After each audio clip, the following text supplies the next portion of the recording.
சென்னை அண்ணா நகரில் பல் மருத்துவர் அஷ்ரப் மற்றும் அவரது தாய் அஷ்ரப் நிஷா ஆகியோர் கொலை செய்யப்பட்டுள்ள வழக்கில் சகோதரர்கள் கைது செய்யப்பட்டு உள்ளதாக செய்திகள் வெளிவந்துள்ளன. இதனை அண்மை செய்தியாக நாம் பார்த்து வருகிறோம்.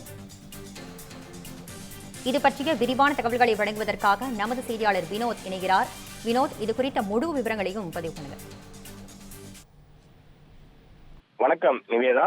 சென்னை அண்ணா நகரில் இரட்டை கொலை நடந்திருக்கக்கூடிய சம்பவத்துல 1 கோடி சொத்து தகராறில் தான் தாய் மற்றும் தம்பியை கொன்றதாக சகோதரர்கள் இருவர் கைது செய்யப்பட்டிருக்கிறார்கள். சென்னை அண்ணா நகர் கிழக்கு முதல் அவனியூ பகுதியில் வசித்து வந்தவர்கள் அஷ்ரப் நிஷா மற்றும் அவரது இளைய மகன் பல் மருத்துவரான டாக்டர் அஷ்ரப் அகமது. இன்று அதிகாலை தாய் மற்றும் மகன் இருவரும் வீட்டில் சந்தேகத்திற்கு இடமான முறையில இறந்து கிடப்பதாக காவல்துறையினருக்கு தகவல் என்பது கிடைத்திருக்கிறது. அதன் அடிப்படையில காவல்துறை அந்த பகுதிக்கு சென்றிருக்கிறார்கள். அதன் பின்னர் 108 ஆம்புலன்ஸ், அதாவது 108 ஆம்புலன்ஸுக்கு தகவலும் சொல்லப்பட்டிருக்கிறது. அதன் அடிப்படையில 108 ஆம்புலன்ஸும் அந்த ஊழியர்களும் அங்கு சென்று பார்த்திருக்கிறார்கள். இறந்து கிடந்த இருவரின் உடலும் மீட்கப்பட்டிருக்கிறது. அந்த சம்பவ இடத்திலேயே உடனடியாக காவல்துறை அதிகாரிகள் மற்றும் தடவியல் நிபுணர்கள் அங்கு சென்று விரைந்து அவர்கள் விசாரணை எல்லாம் நடத்தியிருக்கிறார்கள். குறிப்பாக தடவியல் நிபுணர்கள் இந்த கொலைக்கான ஆதாரங்களை அனைத்தும் அங்கிருந்து சேகரித்ததாகவும் சொல்லப்படுகிறது. குறிப்பாக அஷ்ரா நிஷாவின் முகம் மற்றும் உடலில் பல்வேறு காயங்கள் ஏற்பட்டிருக்கிறது. டாக்டர் அஷ்ரப் அகமதின் இடுப்பு, கைகள் மற்றும் கால்களிலும் காயங்கள் ஏற்பட்டிருப்பதாக காவல்துறை தரப்பிலிருந்து தெரிவிக்கப்பட்டிருக்கிறது.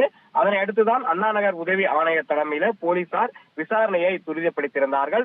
அந்த விசாரணையில் குறிப்பாக 2 சகோதரர்களையும் பிடித்து போலீசார் விசாரணை செய்திருக்கிறார்கள். அதாவது அஷ்ரப் நிஷா மற்றும் அவரது மகன்கள் 3 பேர் இருக்கக்கூடிய சூழ்நிலையில இளைய மகன் உயிரிழந்திருக்கிறார், அஷ்ரப் நிஷாவும் உயிரிழந்திருக்கிறார். மீதமுள்ள 2 அந்த இளைஞர்களை சகோதரர்களை பிடித்து போலீசார் விசாரணை நடத்தியிருக்கிறார்கள். குறிப்பாக மூத்த மகன்களான அஷ்ரப் அகமது, அப்ரார் அகமது உள்ளிட்ட இருவரை பிடித்து போலீசார் காவல் நிலையத்தில் வைத்து விசாரணை நடத்தியிருக்கிறார்கள். விசாரணையில தான் பல்வேறு தகவல்கள் வெளியாகி இருக்கிறது.